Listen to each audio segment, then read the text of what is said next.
A paz do Senhor, meus queridos irmãos, tudo bem com vocês? Eu sou o professor Gerson Willi e hoje, queridos, mais uma das nossas aulas nesse período de edição especial da CPAD. Estamos estudando o livro de Esdras e Neemias e também lembrando aos irmãos que nós estamos estudando sobre o livro de Josué. Já estamos chegando ao final desse terceiro trimestre de 2020. Nós chegamos aqui ao final dessas aulas, agradecidos a Deus por tamanho aprendizado. E hoje, mais uma vez, quero convidar você para estar aprendendo junto comigo. Nosso texto áureo, hoje vamos falar a respeito do casamento misto, que foi combatido tanto por Esdras como por Neemias. 2 Coríntios capítulo 6, versículo 14, que vai falar o nosso texto áureo hoje, vai dizer o seguinte: não vos prendais a um jugo desigual com os infiéis, porque que sociedade tem a justiça com a injustiça e que comunhão tem a luz com as trevas? A nossa verdade prática diz o seguinte: o lar foi instruído por Deus para ser uma bênção, desde que seja observada a orientação divina em sua formação. A nossa leitura bíblica em classe está em Esdras, capítulo 9, do versículo 1 ao 4. Depois também nós vamos ler algumas passagens em Neemias. Diz assim a palavra de Deus: acabadas, pois, estas coisas, chegaram-se a mim os príncipes, dizendo: o povo de Israel, os sacerdotes e os levitas, não se tem separado dos povos destas terras, seguindo as abominações dos cananeus, dos perizeus, dos jebuseus, dos amonitas, dos moabitas, dos egípcios e dos amorreus, ou seja, de todos os cananeus. Quem está estudando o livro de Josué, a gente vai ver que Deus tinha dito que é para eles expulsarem o povo e não fazerem aliança nenhuma, porque tomaram das suas filhas para si e para seus filhos, e assim se misturou a linhagem santa com os povos dessas terras. E até os príncipes e magistrados foram os primeiros nessa transgressão. E ouvindo tal coisa, rasguei as minhas vestes e o meu manto, e arranquei os meus cabelos da barba, da cabeça, e sentei-me atônito. Então se juntaram a mim todos os que tremiam das palavras do Deus de Israel por causa da transgressão do cativeiro. Porém, eu permaneci sentado, atônito, até o sacrifício da tarde. Aí a reação de Esdras quando descobriu que o povo estava se corrompendo. Neemias capítulo 13, versículo 23 a 26 diz assim, o mesmo problema com a gestão aqui de Neemias. Vi também naqueles dias judeus que tinham casado com mulheres asdoditas, amonitas e moabitas, e os seus filhos falavam meio asdodita e não podiam falar judaico, senão segundo a língua de cada povo. Olha aí, perdendo o linguajar, E contendi com eles e os amaldiçoei e os espanquei alguns deles, e lhes arranquei os cabelos e fiz jurar por Deus, dizendo: não dareis mais vossos filhos, e não tomareis mais suas filhas, nem para vossos filhos, e nem para vós mesmos. Porventura não pecou nisto Salomão, rei de Israel, não havendo entre muitas nações rei semelhante a ele, sendo ele amado de seu Deus, e pondo-se Deus rei sobre todo Israel, e contudo as mulheres estrangeiras o fizeram pecar. E todavia fizemos uma firme aliança, e os escrevemos e selaram-nos os nossos príncipes, os nossos levitas e os nossos sacerdotes. Os que selaram foram, os que juraram, Neemias, governador, filho de Acalias e Zedequias, firmemente aderiram aos seus irmãos, os mais nobres dentre eles, e convieram num anátema, num juramento de que andariam na lei de Deus e que foi dado pelo ministério de Moisés, servo de Deus, e de que guardariam e cumpririam todos os mandamentos do Senhor nosso Deus e os seus juízos e os seus estatutos, e que não daríamos as nossas filhas aos povos da terra, nem tomaríamos filhas deles para os nossos filhos. Então vamos aqui os nossos objetivos que nós temos hoje. São 5 objetivos, mas nós temos 4 tópicos. O primeiro deles é apresentar o combate de Esdras e Neemias com o casamento misto. O segundo é explicar o porquê de um judeu que não pode se casar com uma pagã. O terceiro é destacar a sobrevivência do povo judeu. O quarto é aconselhar a respeito do casamento de crentes. E o quinto é incentive a esperar em Deus. Então você que é professor tem esses objetivos aí para você dar na sua aula. O último deles é incentivar a esperar em Deus. Então vamos lá, queridos. A gente sabe que Neemias e Esdras foram enviados ali até Jerusalém, não por homem, e eles mesmos entendem isso, né? Que não foram enviados por homens. Foi um grande milagre de Deus que ocorreu ali naquele lugar. O rei abriu a mão, mandou do seu tesouro. E a gente vai ver aqui no livro de Esdras, a gente estuda aqui essa passagem propriamente por Esdras, que o povo havia se corrompido, né? E Esdras e Neemias, eles se juntam também para combater esses pecados do povo de Israel. Um pecado terrível, não apenas na questão da aliança, do casamento só, mas também por conta que o pessoal englobava a cultura dos povos pagãos. Então vejamos aqui a ira e a reação de Esdras. Quando Esdras ouviu que o povo estava pecando, ele ficou entristecido, mas existe um motivo ainda maior por conta dessa ira, né? A gente vai ver aqui. E ouvindo eu tal coisa, rasguei as minhas vestes e o meu manto, como a gente acabou de ler, e arranquei os cabelos da minha cabeça e da minha barba e senti-me atônito. Ele ouviu dizer que os próprios príncipes, os sacerdotes, que deveriam dar exemplo, que deveriam estar ali como um espelho para a sociedade judaica, eles estavam, na verdade, corrompidos e estavam fazendo alianças. E aí a gente vai ver por que Esdras fica nessa tristeza, nessa angústia, nessa agonia toda, né? A gente vê aqui essa imagem do alvo, as pessoas estavam errando, né? O pecado, a mártir, que significa errar. Deus havia ordenado a eles, tanto aqui em Êxodo, em Deuteronômio, em Josué também, que eles não deveriam se juntar com essas nações pagãs. Essa é uma referência para a igreja de hoje. Mas levando na perspectiva histórica da velha aliança, o povo judeu sabia que não deveriam se casar. E aí muitos, né, querem fazer o comentário aqui de Esdras e Neemias, dizendo que eles foram exagerados, que eles foram ditadores, não entendem as dispensações. Mas a gente vai ver que existia uma transgressão muito grande. E eles estavam presos por quê, irmãos? Por que eles ficaram 70 anos na Babilônia?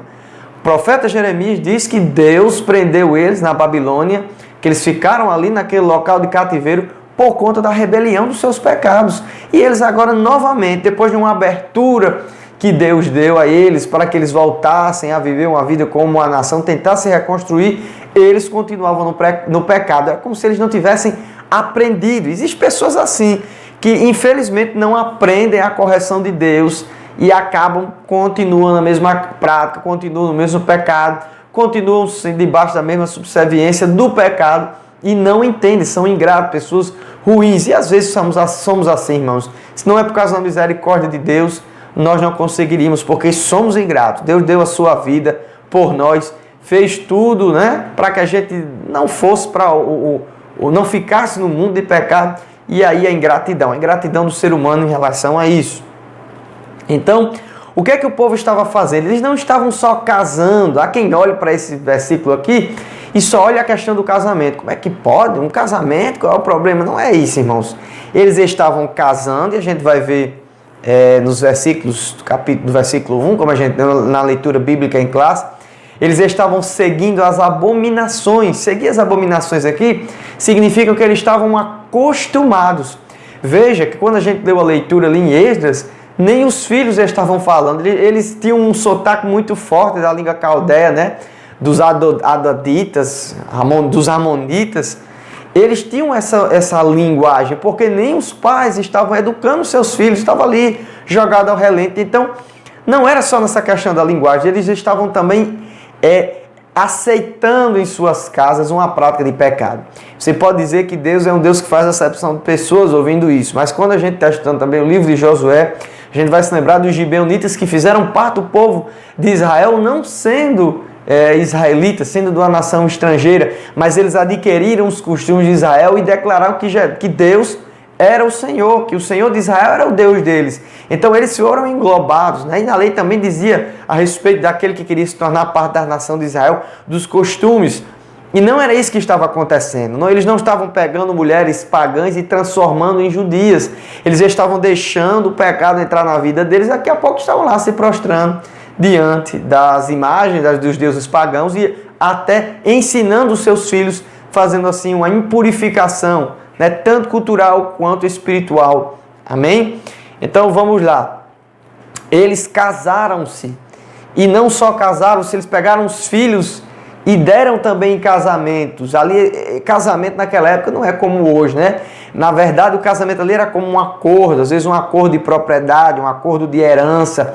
E eles fizeram isso. Eles pegaram os filhos e casaram. Eles fizeram um acordo com o mundo, fizeram um acordo com o pecado e estavam ali trabalhando na obra de Deus.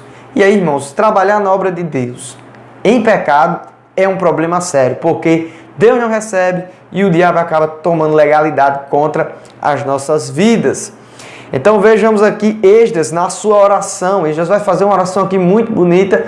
Se você quiser, depois vá lá em Esdras capítulo 9, veja a oração de Esdras. Vai confessar os pecados, ele não vai se eximir da culpa, ele não vai ficar dizendo, olha, foi o pessoal que pecou, eu não tenho nada a ver com isso. Pelo contrário, ele gera em si o próprio sentimento, né? E ele arranca a sua barba, ele rasga as suas vestes, ele fica totalmente entristecido e ele vai dizer, nós pecamos. Como podemos fazer nós isso com tu, Senhor, que nos libertou do povo do Egito e agora do povo da Babilônia e nós voltamos a pecar? O problema é, irmãos, o ser humano, ele é ingrato, ele pende para as coisas erradas, para a ingratidão. Que a gente venha ver aqui nessa história como é importante o arrependimento de pecado. Deus já sabia que o povo ia se corromper. Deus já sabia, irmãos, que nós vamos pecar. Deus já sabia que eu e você somos falhos. Mas o que é interessante nesses avivamentos, nessas reformas, são as características de arrependimento de pecado. Esdras fica compungido com isso. Ele se ajoelha ali na frente de todo mundo, não para um parecer, ele fica atônito com o que estava acontecendo. Como é que pode os próprios sacerdotes, os próprios levitas, os que ministram dentro da casa de Deus, estão compactuando com as coisas do mundo contra a lei de Deus? Além de transgredir, eles estavam coniventes. Ou seja, uma transgressão por não obedecer à palavra de Deus, às vezes a gente faz, mas tem gente que transgride e concorda em continuar essa prática. E era isso que estava acontecendo ali no povo de Israel. Vejamos aqui no nosso segundo ponto. Existiu aqui um efeito, né? Você vê pela imagem aqui como esse efeito nas peças, caindo uma sobre outra, conhecido como efeito dominó. E aconteceu isso, né?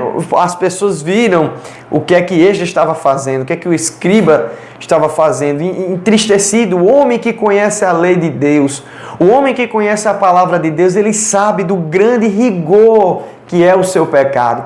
Ele consegue entender quão grande é a gravidade do pecado, porque quanto mais você conhece de Deus, mais você conhece a sua imperfeição e mais você vê que é necessário a intervenção de Deus e a santificação. Então, Esdras capítulo 10, versículo 1 diz assim: e enquanto Esdras orava e fazia confissão e chorando e prostrando-se diante da casa de Deus, ajuntou-se a ele de Israel, ajuntou-se a ele o povo de Israel, uma grande congregação de homens, mulheres e crianças, pois o povo chorava com grande choro. Que é que a gente pode identificar nisso? Quando o líder da congregação, quando a liderança eclesiástica tem um coração arrependido, um coração compungido, ele consegue influenciar as outras pessoas. Esdras não estava fazendo aqui, irmãos, um teatro. Esdras estava realmente entristecido pelo pecado. Esdras não estava usando aqui uma metodologia mundana, como algumas igrejas estão adotando agora, para manter os fiéis dentro daquela congregação. Esdras, na verdade, estava entristecido, e a gente vai ver que a medida que ele vai tomar é uma medida antipopulista, não é uma medida que vai agradar alguns, né? Mas era uma medida que tinha que ser tomada. Muitas vezes os líderes precisam entender isso, que as suas medidas, as suas atitudes muitas vezes não vão agradar muita gente, mas quando é pela palavra de Deus, o peso da palavra de Deus é o que tem que fazer mais conta, é a mais-valia nessa questão. Então vejamos aqui, um homem chamado Secanias, filho de Jeiel, chega diante de Esdras e diz assim: nós temos transgredido contra o nosso Deus e casamos com mulheres estrangeiras dentre os povos da terra, mas no tocante a isto, ainda há esperança para Israel. Ainda há, porque Deus é um Deus misericordioso.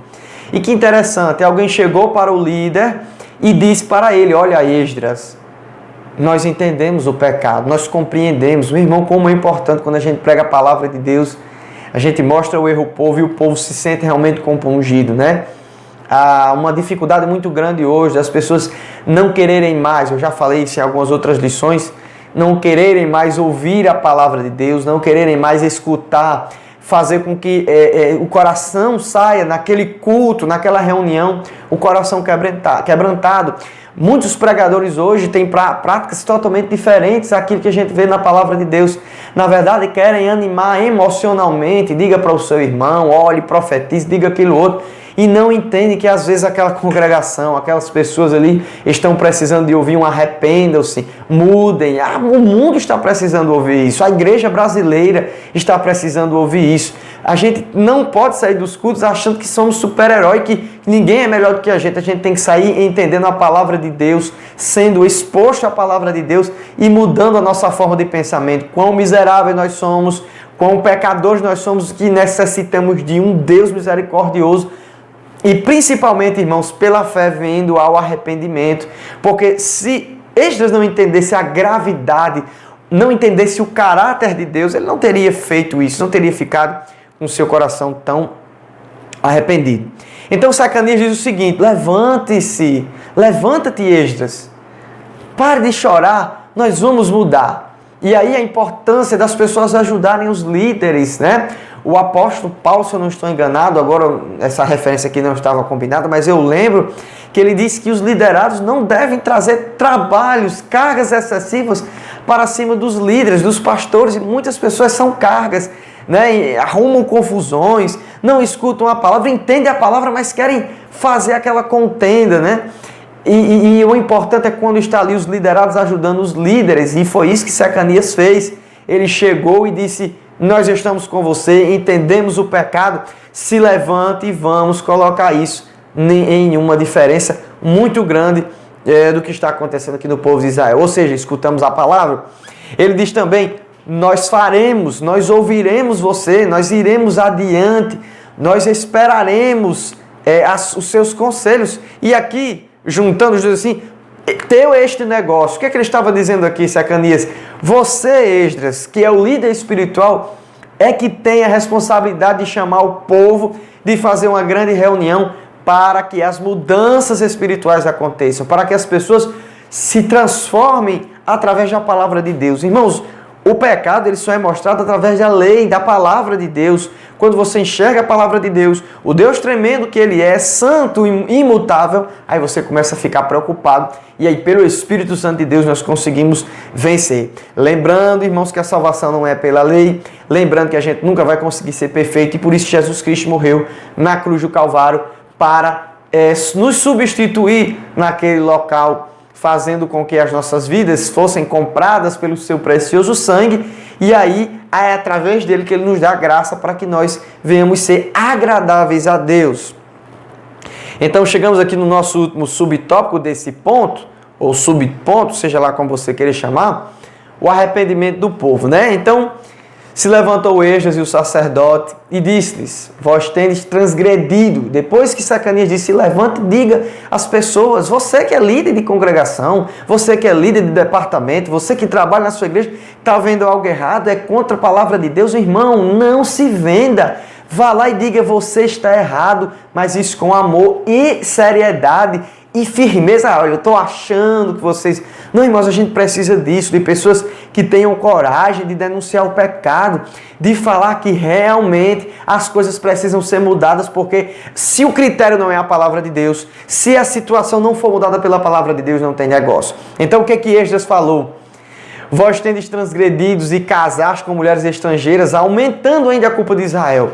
Agora, pois, fazei confissão ao Senhor, Deus de vossos pais, e fazei a sua vontade. Primeiro a confissão, e depois da confissão procurar agora fazer a vontade. E aí vem a confissão pela fé, irmãos, e depois a ação. Muitas pessoas confessam seus pecados, mas esquecem de agir. Eu vou dar um exemplo aqui, como Isaac, né? Como Zaqueu, aliás, como Zaqueu, aliás, que pecou, né? Defraudava alguém e ele restituiu. Muitas pessoas só querem pedir perdão e não querem agir de uma forma que consiga retribuir a sua forma que era errada antigamente. Não que você consiga retribuir, irmãos, a salvação a Deus, mas a fé, ela é agida por uma ação. São boas obras que Deus tem preparado para nós. Agora, pois, fazeis confissão ao Senhor e fazer sua vontade, como a gente leu, e apartai-vos dos povos da terra e das mulheres estrangeiras. E o que é que o povo disse? E respondeu toda a congregação.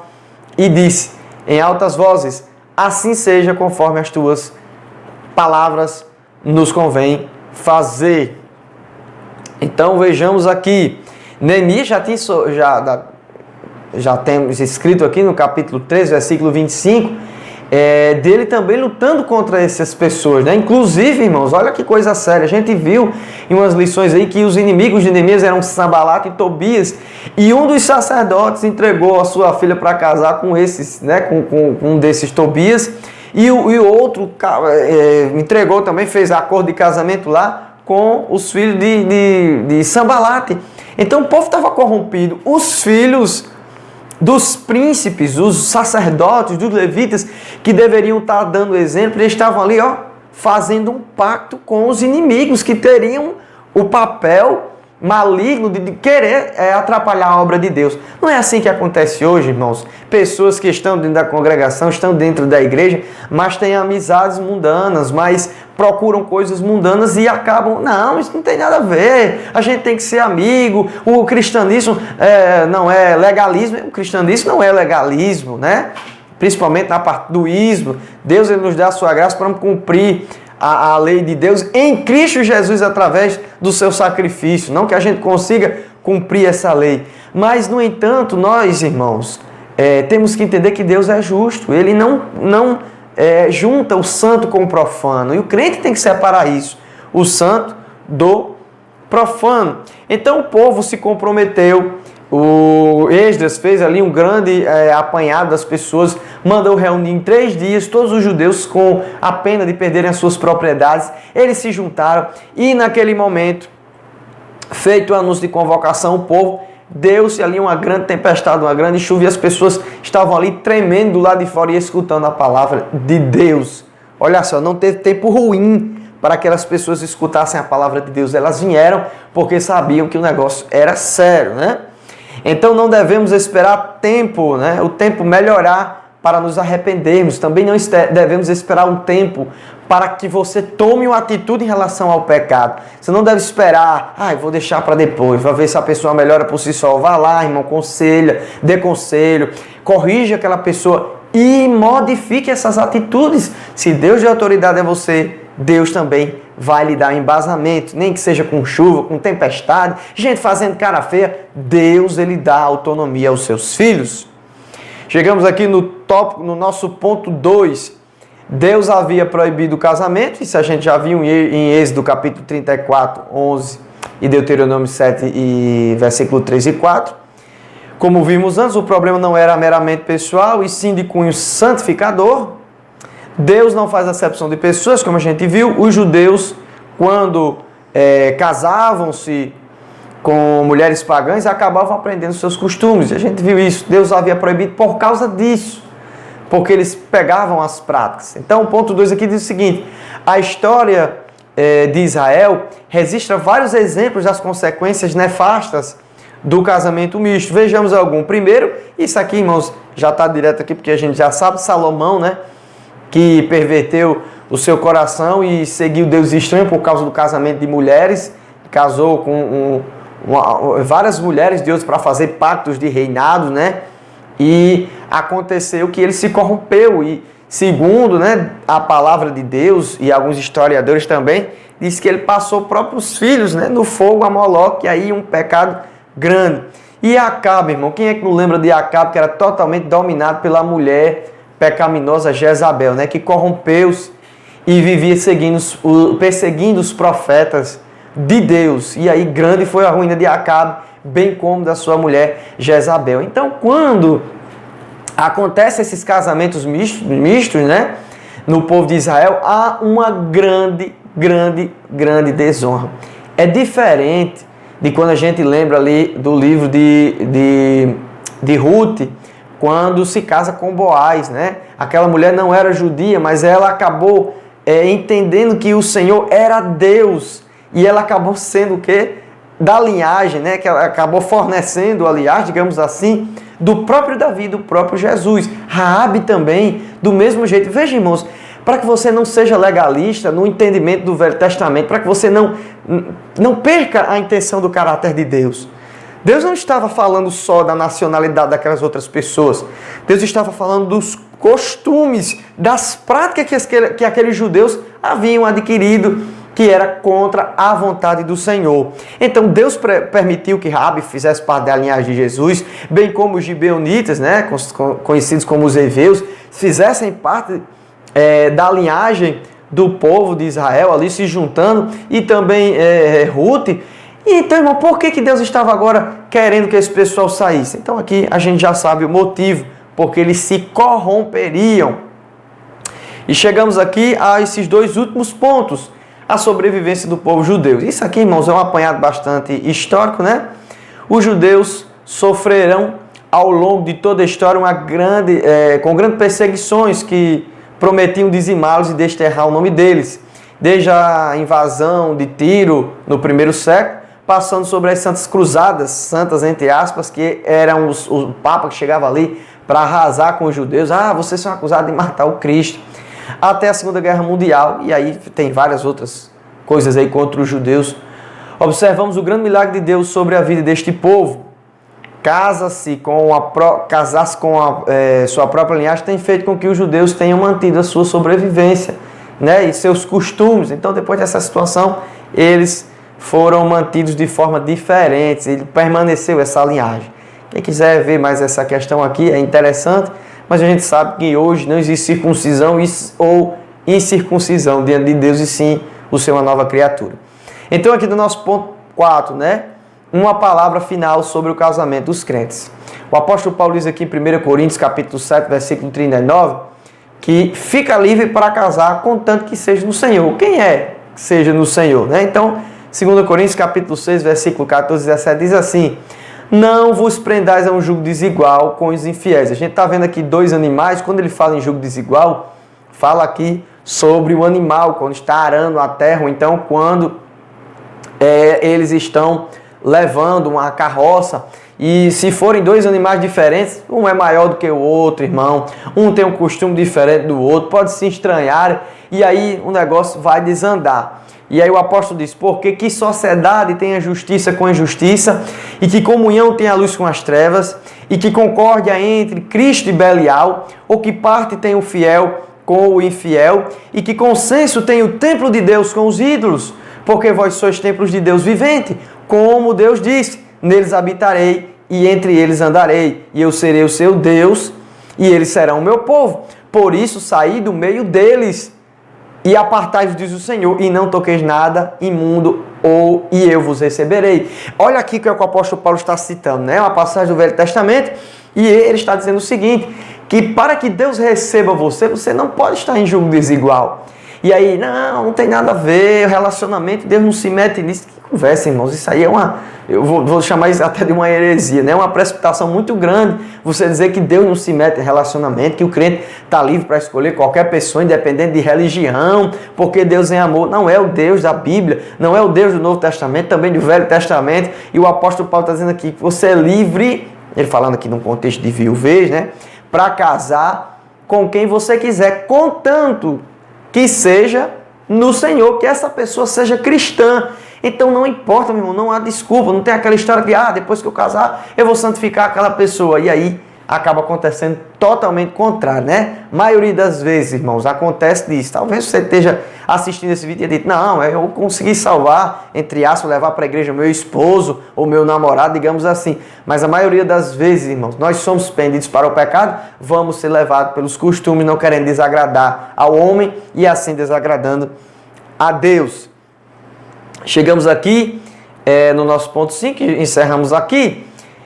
Espera em Deus. Esperar em Deus é confiar que Ele tem o melhor. Provérbios 16, capítulo 1 diz que do homem são as preparações do coração, mas do Senhor a resposta da boca. O versículo diz, para o homem todos os caminhos são limpos, são bons aos seus olhos, mas no final Deus é quem pesa os espíritos, a decisão. E aí nós temos que entender, irmãos, espere em Deus. Se você ainda não casou, está assistindo esse vídeo, espere no Senhor. Se você tem filhos que vão casar, fale com eles, espere em Deus, observe essa pessoa, se realmente é uma pessoa cristã, se realmente leva a palavra de Deus. Meu irmão, não demos lugar à libertinagem e ao pecado, né, que tão de perto também nos rodeia. Então a gente vai lembrar aqui do exemplo de Eliezer e de Isaac. Ali o Eliezer, que era o sobrinho de Damasceno, né, de Abraão, quando ele vai procurar uma esposa para Isaac, e ele pede confirmação a Deus. Ele olha o jeito que aquela moça se comporta e ele pede uma confirmação a Deus. E quando ele está chegando de volta aos termos ali onde Abraão estava, Isaac vê a menina chegando. O que é que Isaac estava fazendo? Ele tinha saído ao campo para orar. Ele estava pedindo a Deus, ele estava orando, esperando em Deus. Ele não ficou, e aí, pai, cadê? Naquela época não tinha WhatsApp nem Facebook, né? Mas ele não ficou perturbando o pai dele. Eles confiavam no Senhor. Isaac confiou no Senhor e Deus deu o melhor para ele, que foi Rebeca. Então, no nosso último subtópico aqui diz o seguinte: espera, pois, no Senhor, a sua vontade é boa, perfeita e agradável, como diz lá em Romanos capítulo 12, versículo 2, em Romanos capítulo 2 diz que nós não devemos se conformar com esse mundo. Às vezes perdemos a vontade boa de Deus porque a gente se amolda ao mundo e acaba não querendo ouvir a voz de Deus. Pensamos que podemos resolver os problemas, quem faz o futuro é você. Eu já vi muitas pessoas dizendo isso, né? Quem faz o futuro é você, quem modifica a sua vida é você. Meu irmão, aprenda a esperar em Deus, aprenda a ouvir a voz do seu chamado, da sua graça. Quem faz o nosso futuro é o próprio Deus. E nós encerramos aqui em Salmos capítulo 37, versículo 3 ao 6, que diz assim: confia no Senhor e faz o bem, e habitará na terra e verdadeiramente serás alimentado. Deleita-te também no Senhor. Primeiro confia, depois deleita-te, né? Também no Senhor, e te concederá os desejos do teu coração. Entrega o teu caminho, agora entregar o caminho ao Senhor. Confia nele e ele o fará. E ele fará sobressair a sua justiça como a luz e o teu juízo como o meio-dia, que como a luz da aurora. Então, 3 palavras aqui para nós encerrarmos a lição de hoje. Confia, deleita-te, tenha prazer em Deus. Não deixe para ter alegria em Deus depois que Deus lhe der as coisas. Tem pessoas que assim, fazem essa barganha. Eu só me alegro se Deus me abençoar. Meu irmão, se alegre. Se alegre em Deus, independente de qualquer coisa. E depois aqui, entregar significa confiar. Tem pessoas que dizem, minha vida é de Deus, mas toda semana está ali procurando fazer da sua forma, não ora, não pede nada a Deus para que o Senhor intervenha. Queridos irmãos, essa é a nossa lição de hoje e nós precisamos entender que a igreja tem que estar separada do mundo. A igreja não pode se casar com o mundo. E agora, falando de uma metáfora contextualizada, de um modo geral, a igreja ela não pode ter compactuação com o mundo, como algumas igrejas estão fazendo aí, algumas denominações. Deixa eu colocar aqui em minha imagem maior. Muitos estão colocando nas suas igrejas coisas do mundo, né? Existe agora bares gospel, né? Uma balada gospel, e colocando isso como se fosse algo normal. E não sabem eles, ou sabem, não querem ouvir a palavra de Deus, que não existe pacto, não existe concórdia, concílio com a igreja e o mundo. A igreja ela precisa influenciar o mundo e não o mundo precisa influenciar a igreja. Como é que está a sua vida, meu irmão? Você que é líder, você que é apenas, digamos assim, apenas no bom sentido, membro que aceitou a Jesus agora há pouco, está fazendo a diferença? Não compactue com o mundo, não se case, não case as suas ideias com o mundo, tá bom? Deus abençoe vocês em Cristo Jesus e até a nossa próxima aula, que será a nossa última aula desse terceiro trimestre de 2020. Amém.